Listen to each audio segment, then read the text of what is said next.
I never thought the office could feel like a battlefield. But the first time I walked into the brightly lit open space at Harland & Co., it hit me. Everyone had a secret, and everyone was watching. I was new, fresh out of a mediocre MBA program, and eager to prove myself. They said nothing would prepare me for office politics, but nothing could have prepared me for Emma. Emma. She had this effortless charm, the kind that made people trust her before thinking twice. From the moment I met her, she was friendly, too friendly.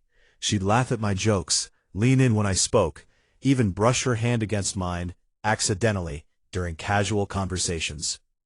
I didn't notice at first, but then I started hearing whispers in the hallway. She had a reputation for turning colleagues against one another. Then there was Tom, the guy everyone called Mr. Reliable, always calm, always professional. He would sit in meetings with a notebook, scribbling something no one could read, nodding with the kind of patience that made people think he was innocent. But I had this nagging feeling. Something behind his composed exterior didn't add up. My suspicions came to life one Thursday morning. I found an email meant for me, mistakenly left open on Tom's computer. Instructions to sabotage a client pitch I had been working on for weeks. My heart sank. Tom, the dependable one, trying to ruin me? I thought about confronting him, but then I hesitated. What if it was a test? I decided to play along. I tweaked the pitch slightly, making it look like the sabotage would work. I watched the meeting closely, expecting disaster. But when the client signed off enthusiastically, praising my innovative approach, I realized Emma had intercepted Tom's plan and changed the details herself. She had saved me. Or had she? Over the next week, the dynamics shifted. Emma grew warmer, more persuasive. She'd invite me to lunch, casually discuss company strategies, always steering conversations to make her look indispensable. Then came the second shock.